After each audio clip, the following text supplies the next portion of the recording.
এই ছবিটা দেখে কিছু বুঝতে পারছেন? না বুঝতে পারছেন তো আমি আপনাদেরকে বলে দিচ্ছি। এই দুটো ফ্যান দেখা যাচ্ছে, একটা ওই পাশে একটা এই পাশে।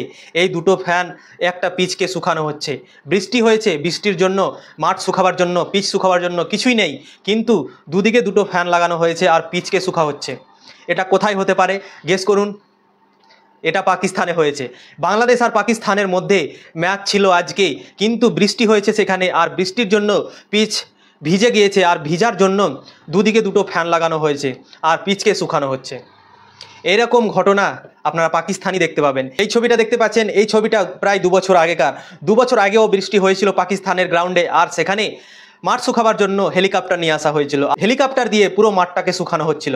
আর এবার দেখতে পাওয়া গেল বাংলাদেশ আর পাকিস্তানের মধ্যে টেস্ট সিরিজে দ্বিতীয় টেস্ট ম্যাচের প্রথম দিনে বৃষ্টির জন্য পিচ ভিজে গিয়েছিল, আর পিচ ভিজার জন্য দুটো ফ্যান লাগানো হয়েছে দুদিকে। পিচের ওই পাশে একটা, পিচের এই পাশে একটা, দিয়ে পিচকে শুকানো হচ্ছে। এখনকার মডার্ন যুগে পাকিস্তান যদি এভাবে করে তাহলে তাদের মজাক উড়বে না তো কি উড়বে? তাদের মান সম্মান কিছুই থাকবে না। আর এই হারকাতটা করেছে পাকিস্তান। কেননা এখনকার যে গ্রাউন্ড সিস্টেম থাকে, প্রায় বৃষ্টি ছোটার পরে 1-1.5 ঘন্টার মধ্যে মাঠ রেডি হয়ে যায় এবং খেলা শুরুও হয়ে যায়, কিন্তু পাকিস্তান এতটাই পিছিয়ে আছে কি তারা ফ্যান লাগিয়ে পিচকে শুকাচ্ছে।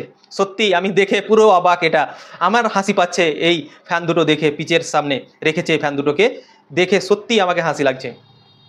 এখনকার মডার্ন যুগ চলছে, সব কিছু ডিজিটাল চলছে, আর এই যুগে ফ্যান লাগিয়ে পিচ শুকানো হচ্ছে। সত্যি অবাক করার মতো ঘটনা পাকিস্তান ঘটাচ্ছে। এইগুলো শুধু পাকিস্তানি দেখতে পাওয়া যাবে বন্ধুরা। তো পাকিস্তান আর বাংলাদেশের মধ্যে দ্বিতীয় টেস্ট ম্যাচ আজকে ছিল, কিন্তু বৃষ্টির জন্য আজকের টেস্ট ম্যাচটাকে কল অফ করা হয়েছে। আজকের পুরো দিন লস, একটাও মানে টসই হলো না আজকে এই ম্যাচের জন্য। কালকে যদি বৃষ্টি না হয় তাহলে কালকে 10টায় টস হবে। তো জানি না কি হবে, কালকে বৃষ্টি হবে কি হবে না, কিন্তু আজকের দিনটা শেষ হওয়াতে পাকিস্তানের জন্য দারুণ লস। কেননা 2 ম্যাচের টেস্ট সিরিজ আছে, আর পাকিস্তান দল অলরেডি প্রথম ম্যাচ হেরে গিয়েছে, আর এই ম্যাচটা সিরিজ ড্র করার জন্য পাকিস্তানকে জিততেই হবে। কিন্তু পাকিস্তান দলের জন্য ব্যাড লাক চলছে, এখন সব কিছুই তাদের ব্যাড লাক চলছে। যেমন এই ম্যাচটা তাদের যে কোনো হালে জিততে হবে, কিন্তু বৃষ্টিতে শেষ করে দিল, এবং তাদের যে প্রথম দিনটা ছিল, প্রথম দিন বৃষ্টিতে ধুয়ে গেল। আর 4 দিন বাকি আছে, 4 দিনের মধ্যে কি টেস্ট ম্যাচের রেজাল্ট বেরোবে তাও আবার গ্যারেন্টি নেই, কেননা আবার বৃষ্টি হতে পারে। বৃষ্টির জন্য পুরো দিন একটা বলও খেলা হলো না, সেখানে কি করে ভরসা করা যায় কি আবার বৃষ্টি হবে না? 4 দিন বাকি আছে এই টেস্ট ম্যাচে, তো বৃষ্টি হতেই পারে।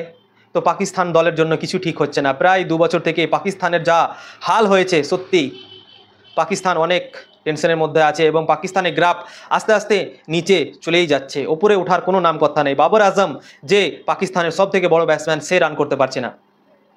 তার উপরে এখন অনেক তালবার চলছে, সবাই বাবর আজমের পিছে পড়ে গিয়েছেন। এখন পাকিস্তানের ফরমার ক্রিকেটার সবাই তাকে ড্রপ করার কথা বলছে, মিডিয়াতে বলছে, সব জায়গায় ড্রপ করার কথা বলছে বাবর আজমকে।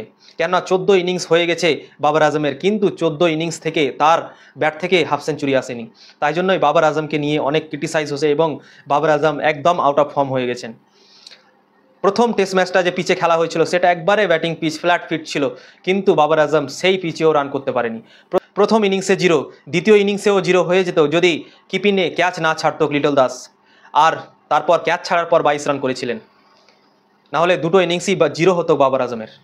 তো বাবর আজম পুরো আউট অফ ফর্ম। বাবর আজমের জানি না কতদিন এভাবে চলবে, কিন্তু দেখা যাক বাবর আজম এই টেস্ট ম্যাচে কী করে। ভিডিও ভালো লাগলে লাইক করবেন, শেয়ার করবেন, এবং